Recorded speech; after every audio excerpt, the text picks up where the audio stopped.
baseball fans. This is the Collegiate Summer Baseball Network, CSBN, and I'm your host, Ken O'Neill. And today we'll be speaking with the Perfect Game League Commissioner, Robert Julian. And Robert, welcome to the program. My pleasure. Happy to be here. Now, as everyone knows, everybody is staying inside, the virus and so on and so forth. How is your family handling it? And as far as the league is concerned, how is that? How are you handling that? My family's fine. We're, because of age, we're pretty much here in the house constantly. I'm a practicing lawyer, so I've always had I have two main offices, and I've always had an office in my house. So the way my office is set up, we've been able to do a substantial amount of work. The league has had weekly conference calls as we try to sort through whether or not we will be able to play the season in a timely way commencing at the end of May, and obviously looking at alternatives in terms of starting the season at a later time as well. We haven't made any determinations yet. We are a partner with Perfect Game, and so one of our commitments is that we will try to either act in tandem or at least do, if we depart from Perfect Game in terms of what they plan, in terms of their activities, we will do that in an organized and synchronized way. At this point, our plan remains to commence the season on or around May 29th. Obviously, that is subject to a number of safety considerations, as well as what the position of the state government will be regarding that. Now, have you had any players have canceled? Have they canceled yet, any of them? Are they concerned? Yeah, well, there's concern as a universal phenomena. Parents, players, team owners, coaches, the front office, we're all deeply concerned. We all want to do this in a way that's safe. There have been very few cancellations at this point, it's my understanding. We do, for a number of our teams, players present and live with host families, and there's also concern there on the part of our established host family network. But I think everyone is waiting to see what April brings as it pertains to the so-called apex of this pandemic, and how it flattens out and levels out in New York on a going forward basis. I mean, the other thing we're looking at, and we have to be mindful, is there going to be available and appropriate testing to sort out, risk. And right now, as we all know, tests are really only available and utilized in a limited circumstance. Allegedly, there is a 5-minute test that is being perfected as we speak. A test such as that would be helpful for us in terms of trying to assure players, their families, host families, fans, with regard to relative safety. So,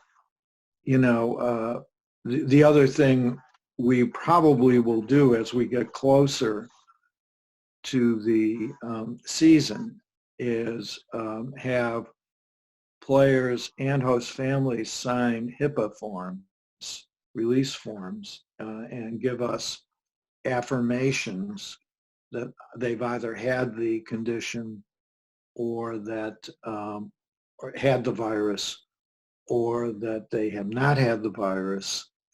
And the HIPAAs, while we would probably not exercise them, would allow us in certain limited instances to access medical records to make sure with regard to safety. Now, how is it financially? Is it hurting the team somewhat? How does that work now with the season being shortened, perhaps? Well,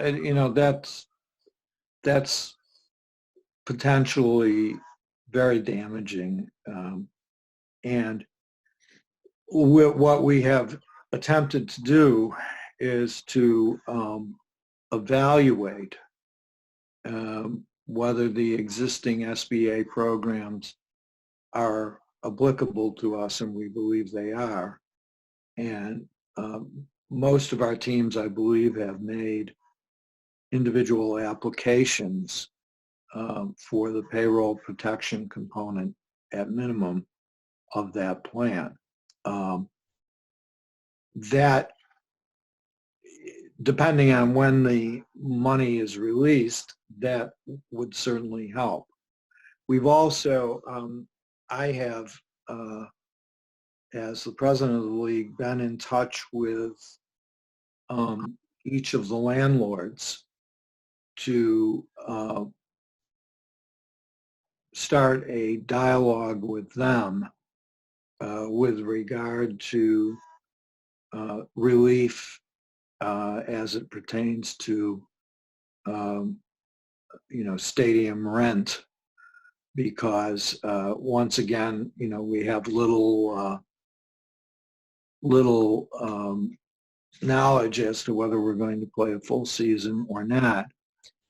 And obviously, if we play the full season, or if we play even a partial season, it's likely that we would be doing so with some component of social distancing, a much more careful monitoring of how we actually seat fans. And so that would likely reduce the number of people who could be in the ballpark. So you've discussed the fact that perhaps playing without fans? Well, we haven't discussed playing without fans, and I'm not sure that that's a practical solution for us, because the major leagues, that certainly is a plan that makes, at least as an outsider, some sense to me, because they would be able to then obtain television revenue and theoretically operate a playoff and World Series, all of which have, and many teams own their own television network, like the Yankees and the Mets, or have an interest in those networks. So that is in my view, a good plan. For us, we have none of those things. We are obviously fan-driven. Our revenue comes from the gate, from player fees, and from sponsors who sponsor, fence signs and programs and what have you in the ballpark. So if you don't have fans in the ballpark, it becomes very difficult to make the season economically realistic. Now, have you heard from college coaches? Have they spoken to you about the league and so forth, or do they have any questions for you? I have not heard from college coaches. I generally, my view of my role is, certainly if I'm approached, I would interact with them. But my my view of my role is to allow that interaction to occur between the teams and the coaches. Most teams, have relationships with certain colleges and their coaches. And so ordinarily, there's very little interaction. Obviously, we've monitored the NCAA carefully. And because we are a partner with a Perfect Game, I derive a fair amount of information from them. Because I'm a former minor league president, I also still have a network of major league and minor league connections, and I've stayed in touch with those individuals. But, the NCAA tapped out their season. I don't think they had any choice but to do that. And we are just going to know a lot more with time.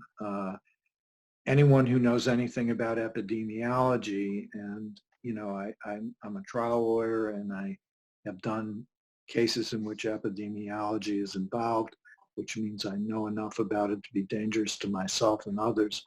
But anyone who knows anything about epidemiology knows that there still probably is not an adequate database with regard to this virus, what circumstances in which are high risk in terms of infection, what the prognosis is for people who've recovered from it in terms of recurrence, whether or not it will mutate, what what the long-term risk is of recurrence. And obviously we're going to be watching Wuhan and some of the other areas that were preceded us to see how that unfolds.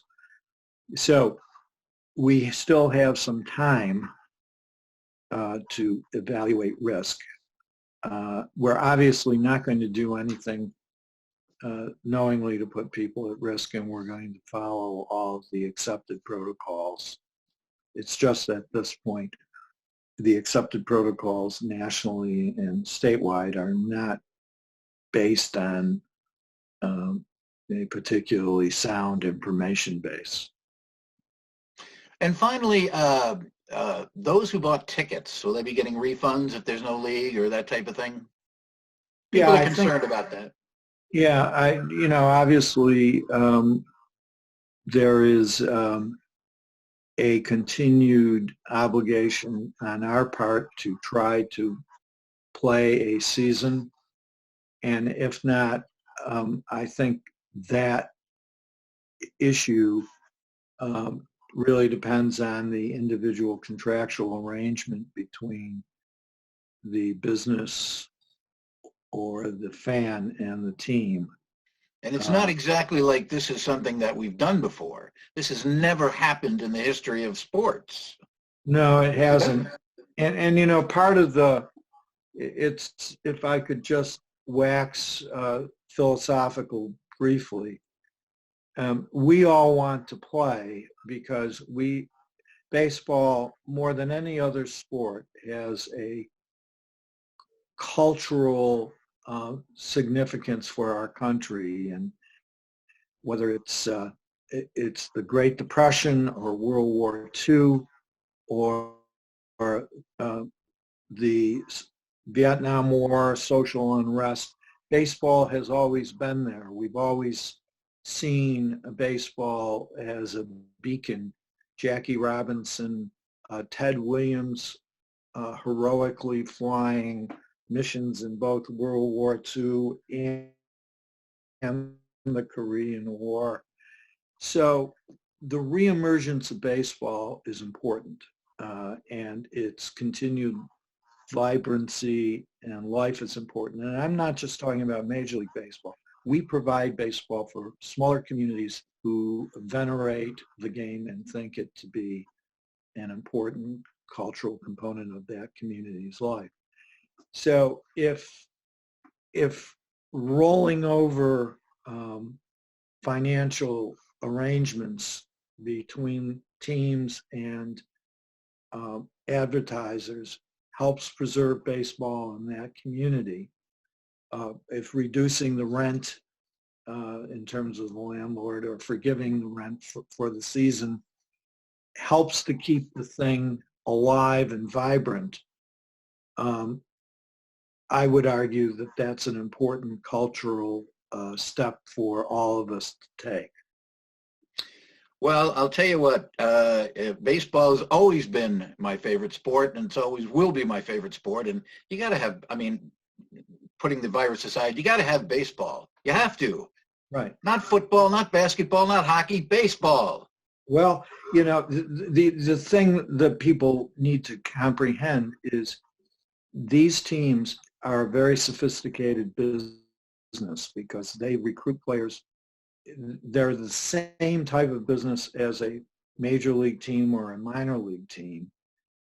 They recruit players. They run transportation, housing, meals, the whole, manage the stadiums, and but they are a business, and we need, in order for baseball to survive, we need to support it, and we need, in this time of crisis, to recognize and embrace the fact that keeping it alive may require some assistance and some forbearance. So, you know, my message to sponsors is we think we're an important part of the community. If we can't play this year and we're able to roll over until next year rather than refund, I certainly would like them to think about that. Well, sir, we really appreciate you coming on the program. Good luck to you and your family. And anytime anything comes up with the league, please let us know. And by the same token, you have my number. So. All right, sir. Thank you. And this has been the Collegiate Summer Baseball Network. I'm Ken O'Neill. Have a good day.